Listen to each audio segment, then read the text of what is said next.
فمش هنقف قدام القدر طالما الناس لسه في سبات عميق.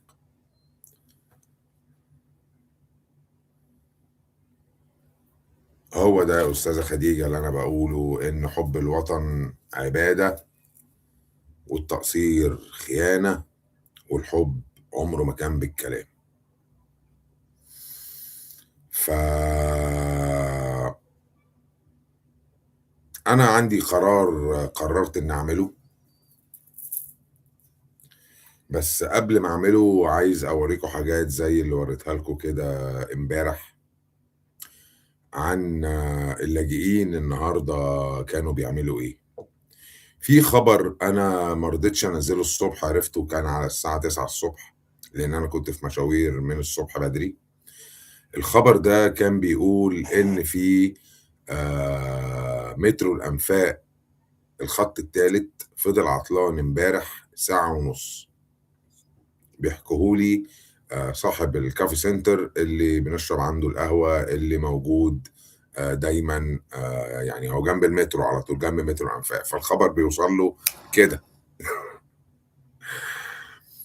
فالراجل ده قال لي إن امبارح الساعة يعني كان على بعد الظهر كده الساعة 3 ونص، المترو وقف ساعة ونص لأن في واحد سوداني. السوداني ده سرق شنطة أو موبايل، يا شنطة يا موبايل، وطلع يجري. طلع يجري فين بقى؟ في نفق المترو. وقعدوا يدوروا عليه في نفق المترو الأنفاق في محطة العباسية. وفي محطة العباسية محطة كبيرة جدا بتاعت مترو الأنفاق، وفيها 4 ترصفة أو 3 ترصفة، وبيعدي من عليها 3 متروهات، يعني 3 خطوط مختلفة لمترو 3 اللي هو الرايح والراجع. والرايح ده متروهين، واحد بيروح على امبابة والتاني بيروح على جامعة القاهرة، يعني 3 متروهات بالمجاري بتاعتهم. يعني عندك يعني حوالي 3 أو 4 رصيف في محطة العباسية. وسرق الشنطة أو الموبايل وطلع يجري في النفق. الإطارات وقفت ساعة ونص بيدوروا عليه الشرطة بالكشافات، ولقوه متعلق تحت المترو، تحت بطن المترو من تحت. طبعا أنا سمعت قلت يا ما احنا كده كده قايلين إن هتحصل مصايب، فايه يعني عيل سرق يعني موبايل ولا شنطة؟ ما هم المصريين عايزين ده، فخليهم بقى ايه، مش هنزله، انا كده كده معمول لي بلوك، فمش هنزل الخبر على الفيسبوك. الى ان قابلت المدام ولقيتها بعد يعني كان الساعة 8 كده، ولقيتها بتأكد لي الخبر ان في صحفية اسمها ريهام المصري منزلة نفس الخبر على الفيسبوك اللي هو ده. ونقفل النور عشان الناس تشوف كويس اللي هو الخبر ده. السادة الضيوف البركة، غريبة، مش دول المستثمرين اللي قاعدين بجروشهم؟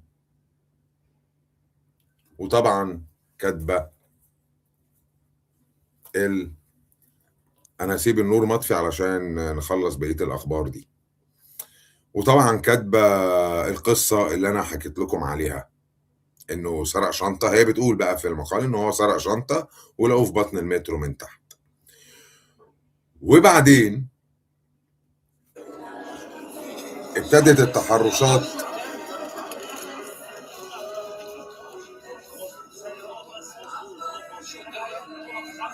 بالمجندين المصريين برضه في مترو الأنفاق.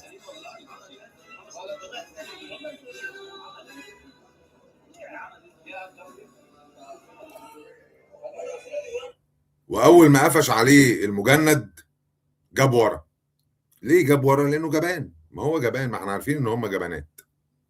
إحنا عارفين إن هم جُبنة، لو هم رجالة وشجعان ما كانوش جُم بلدنا، ما كانوش جُم بلدنا. آآ فأنا بارجع وباقول إن أنا باعتذر جدًا للسادة المصريين الشرفاء إن أنا ضايقتهم بأسلوبي. آآ نفس الأسلوب ده لمّا كنت في شركة أمريكانا الكويت، اللي كان سبب بيعها وخرابها المصريين، شركة أمريكانا دي صرح كبير جدًا، لإني ما كنتش رايح مع الدَّفة. ف في مجموعة كده أنا سلِّمتهم حرامية، سلِّمتهم حرامية، لإن أنا ما ابقاش شريك في حاجة شمال في أي يعني مش شغّال في الحلال وبعدين هاقلبها حرام، وأروح أشتغل في الخمرة أحسن وهيبقى فلوسي أكتر بكتير من الحلال يعني، فما ابقاش في الحلال وأقلبها حرام، وحتى لمّا أشتغل في الحرام باراعي ربنا عشان ما ازوّدش الطينة بَلّة، اللي هي الخمور يعني، ده مجالي، ده مجالي، ده شغلي.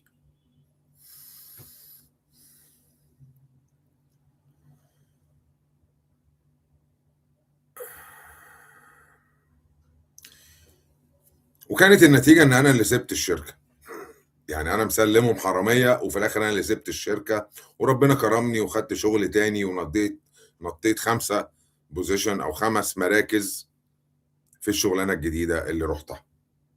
النهارده إيه اللي حصل؟ اتباعت الشركة بسبب الخساير اللي مُدراءها مصريين، يعني 70% من المُدراء بتوع أمريكانا مصريين كانوا، واتسبّبوا في بيع الشركة دي، إذا كانت في مصر، إذا كانت في الخليج. فنفس ذات المصريين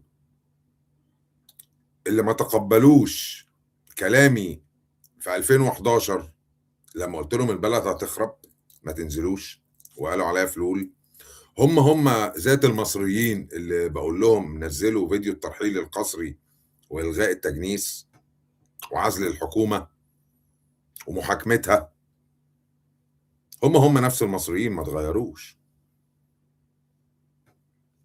ومش كده وبس، ده بيعملوا بلوكات كمان وعطّلوا لي شغلي على الفيسبوك والله أعلم الaccount هيرجع والّا مش هيرجع، ولو ما رجعش في داهية، مش عايزه.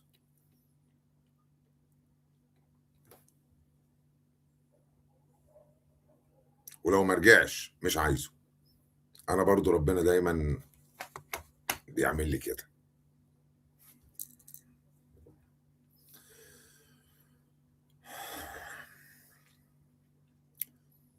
فأنا باعتذر لكم إن أنا كنت خايف على بلدي، أنا باعتذر لكم إن أنا حاولت أوجد حلول إذا كانت للحكومة علشان الحالة الاقتصادية، واللي شاف اللايفات اللي عملتها قبل كده يقدر يشوف أنا قدّمت حلول قد إيه في الاقتصاديات للبلد، والحل البديل عن حرق البلد ألا وهو المظاهرات الإلكترونية، بس إحنا زي ما قُلت كده نطالب، فنطالب، فنطالب، فنطالب. فأنا آسف جدًا إن أنا كنت باسعى جاهدًا إن أنا أحقق لكم المراد بدون خساير. أنا باعتذر للناس كلّها.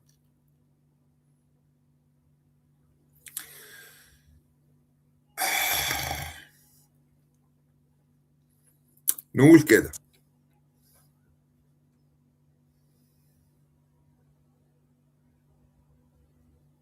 نقول كده. أنا متأكد يا أستاذة خديجة لمّا يتعرض عليّا مشروع ب6.000.000$ بشرط إني أقفل الصفحة، الكلام ده من 4 شهور، وبعدين يقولوا لي من أسبوعين 3 إحنا خلاص مسافرين أنت نجحت. أنا عارف، أنا لمّا باحُط دماغي في شيء لازم باجيب آخره، وعارف إن ربنا هيوفقني، أنا عارف ده. وأنا عارف إن أنا وجعتهم، عشان كده قفلوا لي صفحتي، أنا عارف ده برضه. بس القدر ما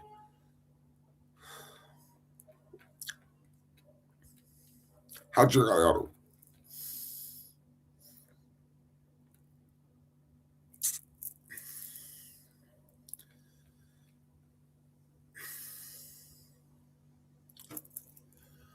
و زي ما ربنا وقف معايا قبل كده، ربنا هيقف معايا تاني، وده شيء أنا واثق فيه وجرّبته كتير.